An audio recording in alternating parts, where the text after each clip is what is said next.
Hello everyone, my name is Jen and welcome to the Book Refuge.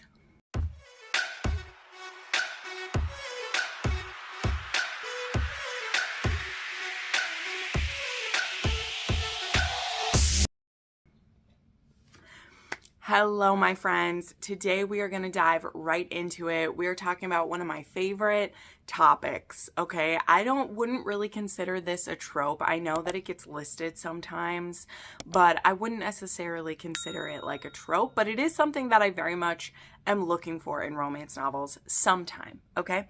I know that a third act breakup is often used as the conflict in a romance, and I don't hate it every time, okay?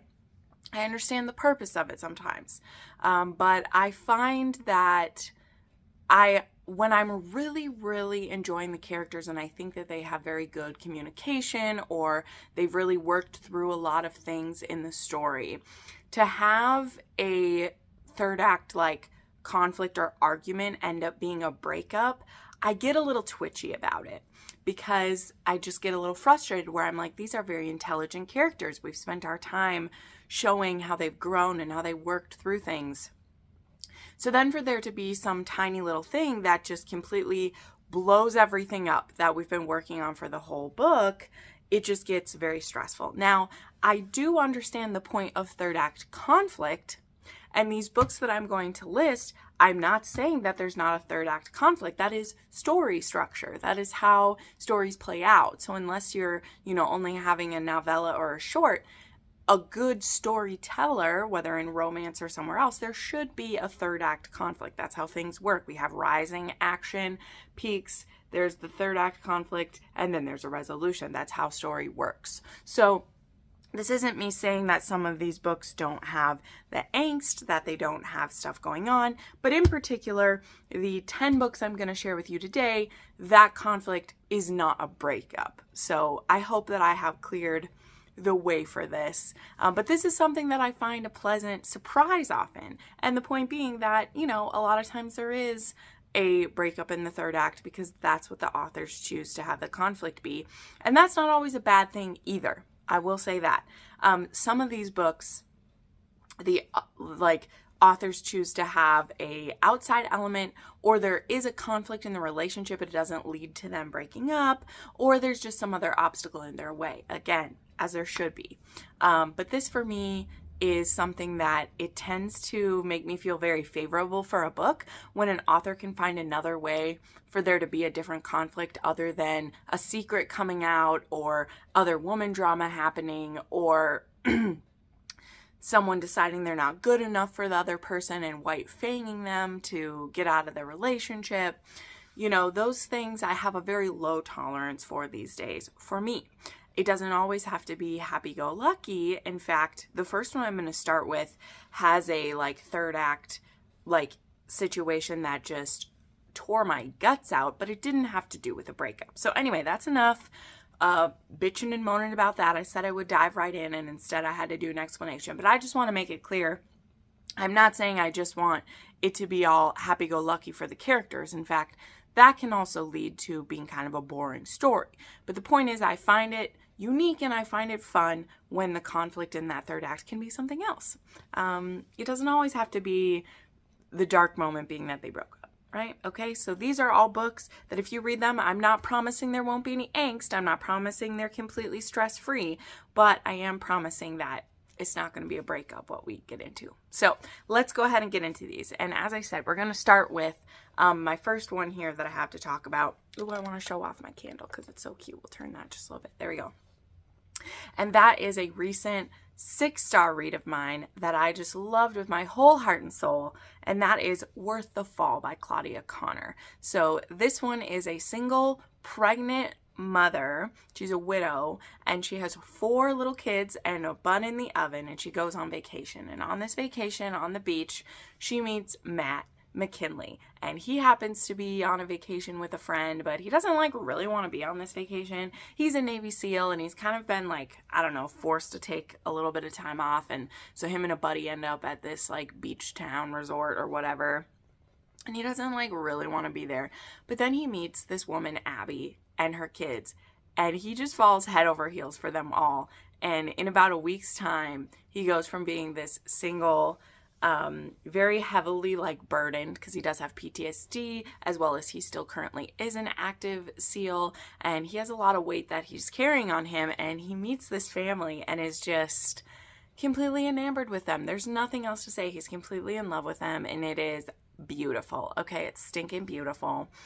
And there is a very heavy like situation in the third act of this one, but it doesn't lead to a breakup, so you can be free in that aspect. But this still has a lot of angst.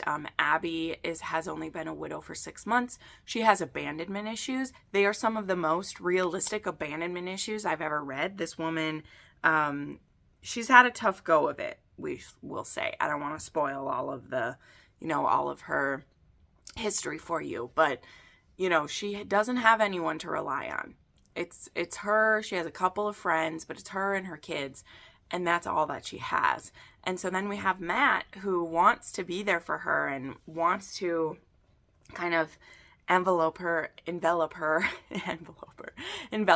his life, but she's scared of, if I let you in, well, you're still an active duty SEAL, like you're always going to be leaving me, and that's not wrong. That's not wrong. All right, next, I just recently read as well, Wrong for You by Harlow Ray.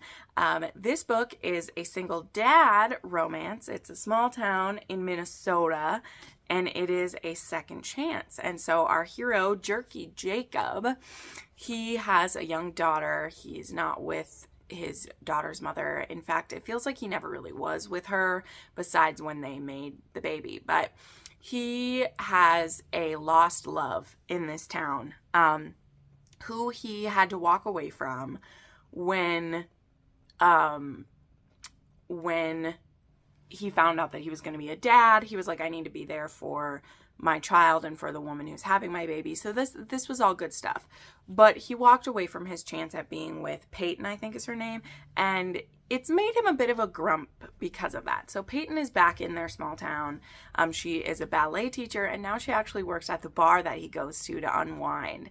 So he's a little bit peeved when he shows up to take a load off of the day, and there is the woman that he just can't get out of his head. So he's a bit of a grump in the beginning of this. But at a certain point in this story, Jacob decides to kick it into gear because he's done with being miserable, and he sees how much his daughter loves Peyton, who, again, she's her dance teacher. And, he just is it's Harper, not Peyton, by the way. Peyton's for another book I'm going to show, so glad I looked. This is Harper's the heroine. And he already hears his daughter talking about the dance teacher all the time. And like the way that she is with his daughter just pushes him even more to want to be with her. So yeah, I enjoyed this one. It was very sweet. And the thing I really liked as well, besides the audiobook being narrated by two of my favorite narrators, which was amazing, there is kind of a faux other woman drama. And I don't want to spoil it because it was very touching and very beautiful. But basically, we're kind of nervous about who this little girl's mother is and like what, if she's going to be jealous about Harper getting into this situation or like what's going to happen. And I was very pleasantly surprised at where Harlow Ray took that other woman drama. So there is this other woman drama that like hovers over part of the story. But the way that it actually played out in this third act, I teared up. We'll just say that. I very much teared up, and it very much usurped what you expect to happen in an other woman drama. So that's what I'll say about it. All right, then we have Hideaway Heart by Melanie Harlow. I've talked about this book quite a bit in the last month. It was one of my favorite reads in August, and I highly recommend it. It's number 2 in the Cherry Tree Harbor series, and it was delightful. I think the audiobook is out for this now. I usually like to wait for Melanie Harlow's audiobooks, but I couldn't be patient this time because I really wanted to read it. This one is also a celebrity romance and a bodyguard, and we have, I think Xander is his name, ends up taking this job protecting Kelly on her vacation where she didn't want anyone. She just wanted to be alone because she's a country music star and she wants a break. But her brother is like, you have paparazzi, you could have stalkers, you need someone to protect you. So he sends Xander to protect her. And at first there's some like tension between them because she doesn't want anyone there. And he's like, look, I'm here because your brother asked me to be. I'm not here to get in your way. I'm not here to cause any problems for you, but you need to be protected. It will help your family be at ease, so let me do it. And so very quickly she agrees to let him be there, and this turns into kind of like a fling for her vacation. And when you think there, might be a breakup because they need to go separate ways, that's when it gets turned around into something different. So I really enjoyed this. And the reason this one ended up being a 5-star is because it didn't have a weird third act breakup. So this one is one directly that where things were headed, I was like, if they break up because of this, like, I just don't know if I have any faith in this relationship. But they didn't. And how it plays out worked just fine for me. So highly recommend. All right. Then we have the one that has Peyton in it. So this is Nero by S.J. Tilley. This is another one that takes place in Minnesota, and actually there's even a mention of Fargo in here. So this wasn't my very favorite mafia book I've ever read, but I think it was a good start to a series, and I'm looking forward to reading King. The audiobook for this had just come out. Now, I don't actually know if I recommend the audio for this one, because I feel like the audio is kind of what made it a little bit over the top for me. But anyway, I'm still going to recommend it because it doesn't have a third act breakup, and it has a very obsessed hero. The heroine meets him when he actually breaks into her apartment one night, and he doesn't even have to really break in because she left her second door balcony window open, thinking she was safe on the second floor, but he is hiding from the police that night, and so he sneaks into her apartment and kind of sort of holds her at gunpoint, but mostly is just being very threatening and is like, hey, don't cause me any problems. But when he leaves, he is now obsessed with her. And so he starts kind of like following her around a little bit and wanting to get more glimpses of her. He knows he shouldn't get involved in her life. He should mind his own business and go back to his life being a crime lord. But he just can't help it. He's so drawn to her. And so he starts like stalking her. And then at one point she actually leaves her window open again. And he actually comes in and deflowers her that night because she's still a virgin, because she doesn't trust men after some stuff in her past, but she trusts this stranger to climb in her window and take her virginity. And once he takes her virginity, he's like, you're mine forever. So there we are. That's where we're at with this. And yeah, this one has some outside drama for the third act of that one. Then we have a lot of people's favorites of the year. This was a really beautiful story, Out on a Limb by Hannah Bonham Young. This is the first book I read by this author. It will not be my last, but this one is a one-night stand surprise baby where our hero ends up inviting the heroine to live with him while she's pregnant because he doesn't want to miss out on anything. He is actually over the moon that their one-night stand led to a child, where he didn't think it could be possible that it could, and it did. Now, both the characters in this have different disabilities, but it just made it so much sweeter that they were having a child. This is actually owned voices as well for what the heroine's disability is, which is like having a tiny hand, basically. The author does as well, which I think is, I don't want to say like that's so cool, but I think this is a wonderful story to have an owned voices for. But yeah, these two, they are a one-night stand that becomes like friends to lovers. This is a very slow burn, so slow at some points that it just might drive you crazy, but there is no third act conflict in this because of how like slow the like build up is to them being together. But it was so precious. Like honestly, it was so good. And when they do have heat, when they do have spice, the way that they like talk about that, the way that they communicate about, like what's okay, what they're comfortable with for what their disabilities are, just, it was excellent. It was beautifully done for sure.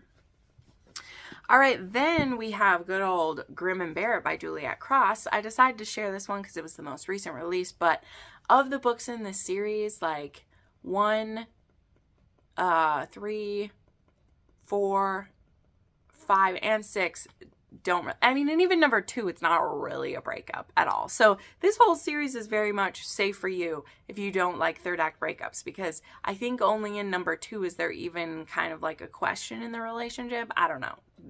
But for real, none of these really have that. But this was the most recent one. This is book 6 in the Stay a Spell series, which just has my heart forever. Absolutely, positively. It's fantastic. I'll never get over it. I love this series so much. I can't wait for my hardcover books to get here next month. I'm so excited. Oh my God, it's amazing. But yeah, this one is Henry and Clara. I should probably say what it's about. It's a witch and a Grimm, and they have been skirting around each other for a couple of years now, and it's finally time. It's finally time. Clara's like, I'm sick of waiting. So she gets her cupcakes, and she takes her cupcakes to his door, and she knocks on it, and she's like, hey man, why are we waiting so long? Let's do it. We're going on a date. And they do. And we go from there. So this couple actually gets together relatively quickly in the book. Some people have the problem with that. I don't.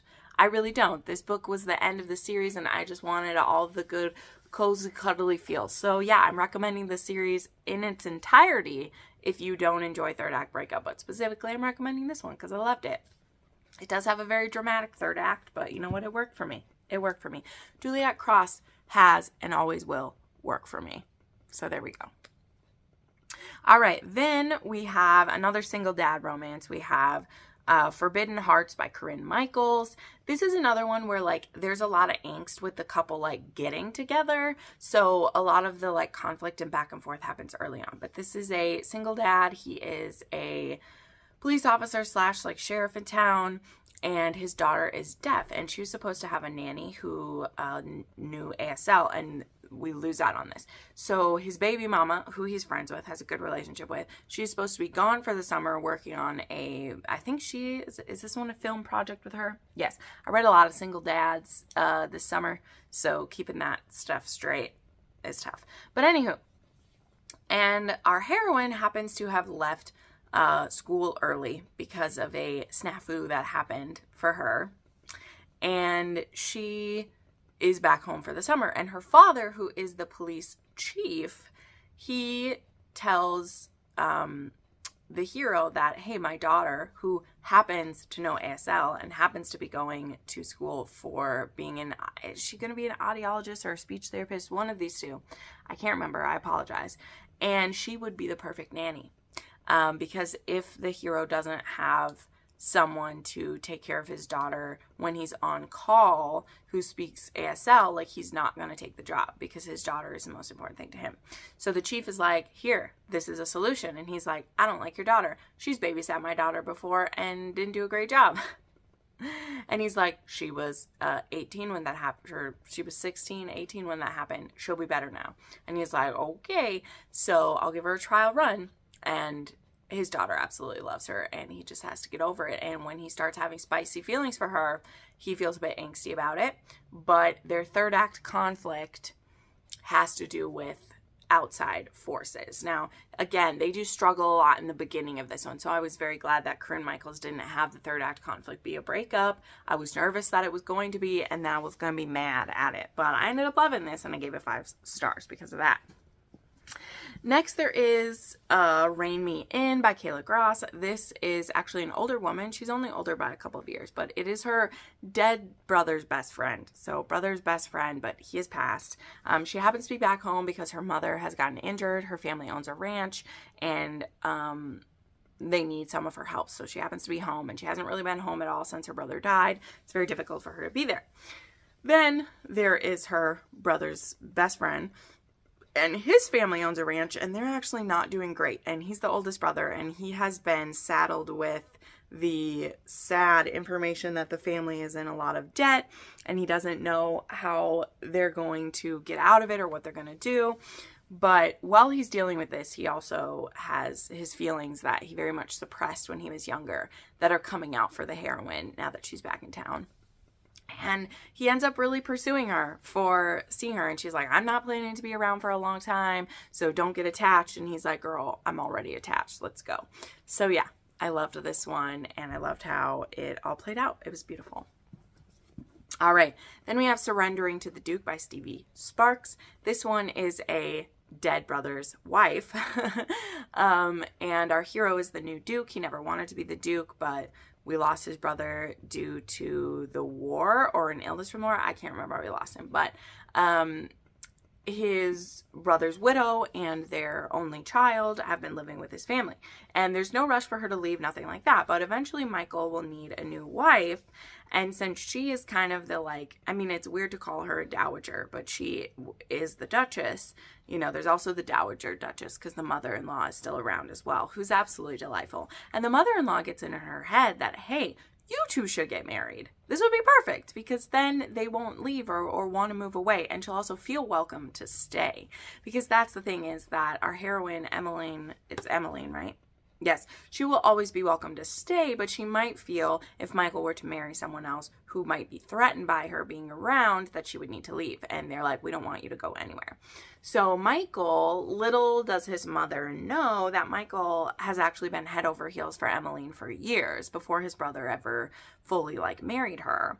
And so for him, he doesn't want to feel like he's taking someone who doesn't belong to him. But the more he finds out about the relationship between Emmeline and his brother, it was much more of a friends with benefits sounds weird, but like, he married her to kind of save her from a bad situation. And in return, she was his wife and gave him an heir, and she felt like she had a safe home for the first time in her life. But she wasn't in love with her husband. They were just friends who, you know, had a child together. And Emmeline was okay with that. And so she's very disturbed, actually, by the feelings that Michael brings up in her, because she's never felt sexual desire the way she does for Michael. And Michael is like, girl, I'm going to show you a whole new bag of tricks. There we go. So absolutely love this story. It is heartbreaking, and it definitely has some trigger warnings because there's a reason why our heroine has never felt sexual desire before. So definitely be prepared for there to be, there's mentions of war, there's spousal death, there is physical abuse and physical injuries, and reference to child sexual assault. So be prepared for those in this. And then finally, the book that actually prompted me to make this video, I decided to end with it instead of start with it, because some of you might have already commented, hey, why aren't you mentioning this book? Well, here it is. We have Heartless by Elsie Silver. This book doesn't have a third act breakup. It has a beautiful third act, like, conflict that arises, but it's not really a conflict. It's something else. But this book needs no introduction, nor for me to go on and on about it. It gets mentioned so many times by everyone, but I absolutely adore Kate and Willa, and I love their tension. I love their chemistry. I love their passion for each other, and I love how they deal with conflict in the end. So there you go. Those are my recommendations for no third act breakup. I will have links down below to all of these books if you'd like to purchase them through my Amazon affiliate links. It does help me out. And even if you don't want to, if you want to take a better look at them, the links are down below. Thank you so much for watching, friends, and I'll see you next time.